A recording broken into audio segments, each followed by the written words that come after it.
In the hush beyond Earth's blue, where sunlight falls thinner and the horizon is a long, patient curve of red, a new human story began. Slowly, quietly, like the settling of dust after a storm. The first arrivals came in the mid-21st century.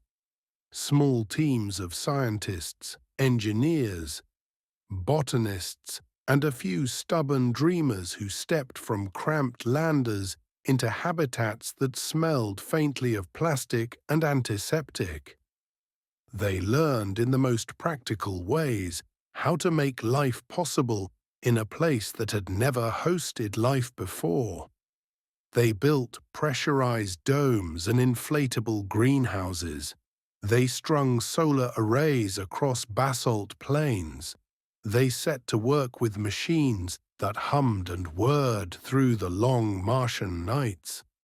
Those machines, rovers, drones, automated excavators, were not merely tools. They were the first collaborators in a project that would span millennia. In the first 100 years, what began as a handful of research stations and corporate outposts multiplied into dozens of colonies scattered across equatorial plateaus, crater rims, and the sheltered mouths of ancient lava tubes. Each settlement developed its own character and economy. Some became mining hubs where robotic drills chewed through iron-rich regolith to feed Earth's insatiable industries. Others became agricultural domes, where hydroponic farms and algae vats produced oxygen and food. A few became centers of learning and culture, where philosophers and artists tried to make sense of living under a sky that never quite matched the blue of home. These early communities depended on Earth for critical supplies, replacement parts, advanced pharmaceuticals, and the occasional luxury that reminded them of oceans and forests. But they also began to trade with one another, to share blueprints and software, and to adapt technologies to the peculiarities of Mars. Central to that adaptation was the rise of robotics, a slow revolution that changed the rhythm of daily life. Tesla-style humanoid bots and specialized industrial automatons, originally designed for Earth, were retooled for Martian conditions. Joints hardened against abrasive dust. Power systems optimized for long periods of low sunlight. And they became the patient builders of the new world. They tunneled through basalt to create subterranean habitats. They assembled greenhouse lattices with a precision no human hand could match. They tended algae bioreactors that produced breathable air. They maintained the delicate balance of life support systems that kept entire domes alive. Because these machines could work in extremes humans could not, they accelerated expansion and created a new interdependence between flesh and code that would shape Martian culture for centuries. As local manufacturing matured and additive fabrication spread across settlements, colonies began to produce their own parts and medicines. With that growing self-sufficiency came a shift in perspective. What had been a frontier to be managed from Earth started to feel like a place with its own needs, its own rhythms, and its own claims to autonomy. Tensions with Earth rose slowly. Taxes on Martian exports, corporate control of oxygen production, bureaucratic arrogance from distant administrators who treated Martian life as a ledger entry rather than a fragile community.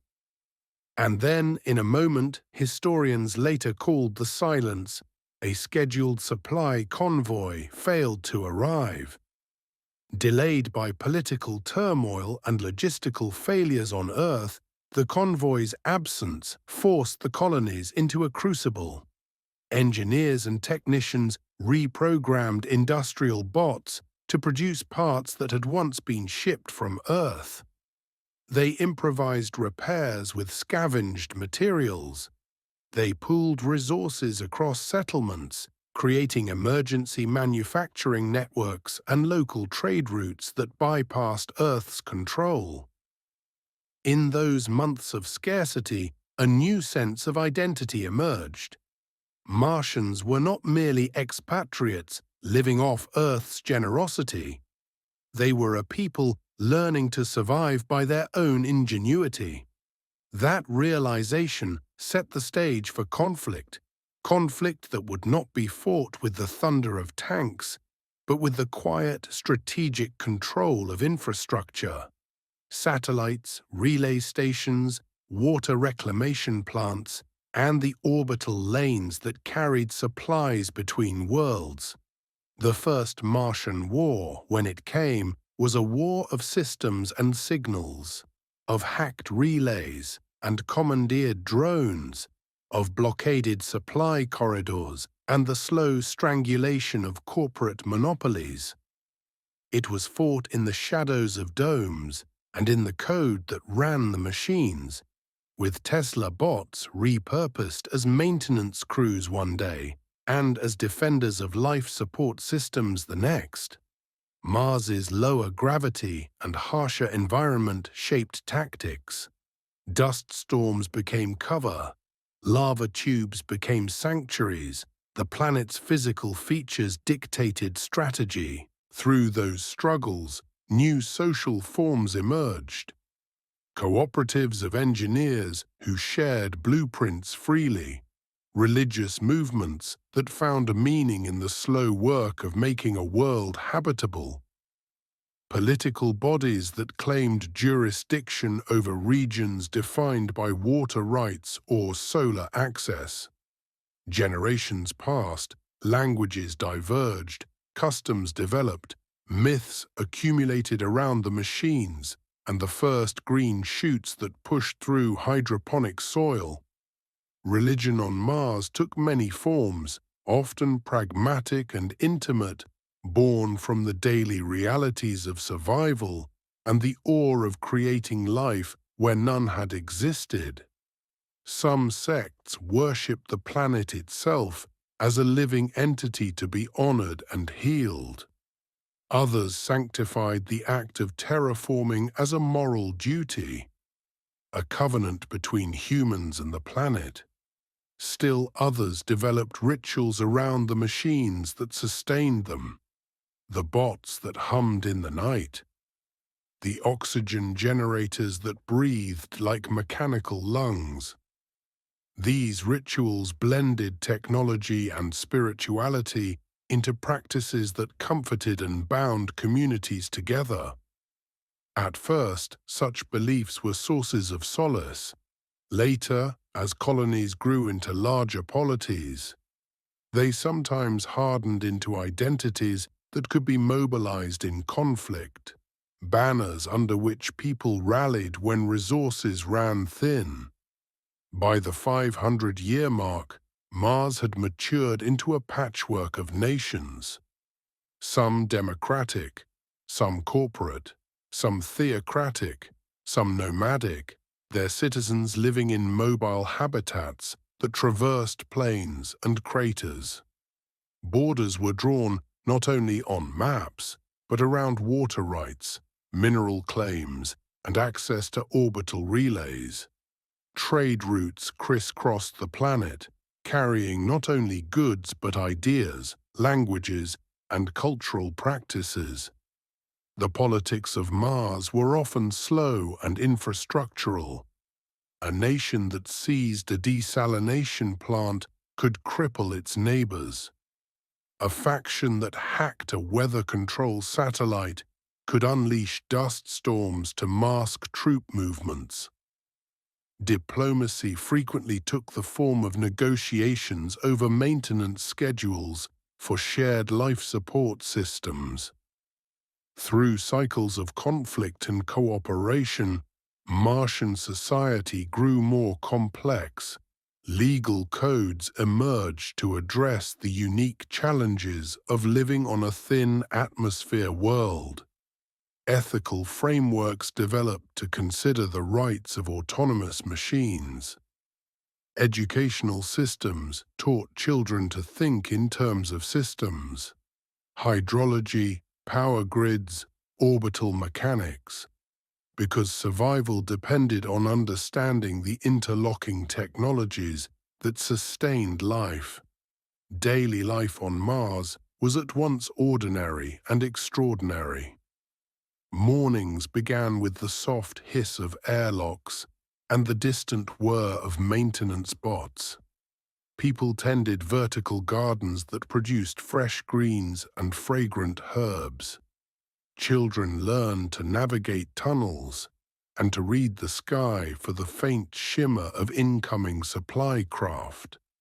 Elders told stories of the first landers and the long nights when the domes were lit by emergency lamps, and hope was a scarce commodity.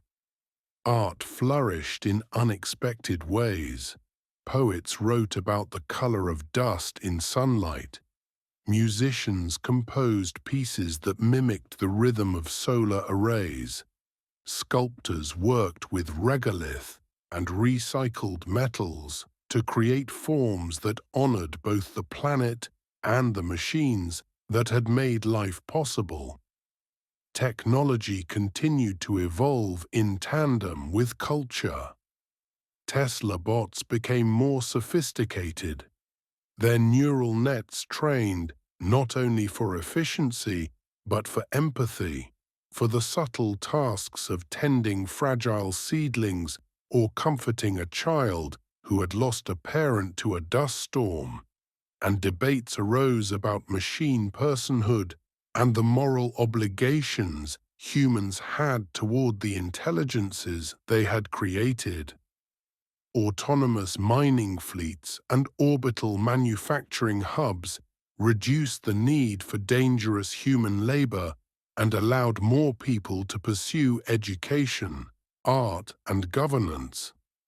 Yet those same efficiencies concentrated power in the hands of those who controlled the networks, and inequality persisted in new forms, with some regions enjoying abundant energy and lush domes, while others scraped by on rationed water and aging infrastructure. Over centuries, the long arc of terraforming unfolded as 1,000 patient projects, rather than a single grand plan. Engineered microbes were introduced to the regolith to bind dust and release gases. Orbital mirrors and solar reflectors warmed targeted regions to release trapped volatiles. Polar ice was carefully melted and redirected into nascent river systems. Weather management satellites gradually learned to nudge atmospheric currents, reducing the frequency and intensity of planet-wide dust storms. Each small success changed the texture of life. Greenhouses expanded into open-air farms under transparent domes. Soil science advanced until crops could be grown in amended regolith.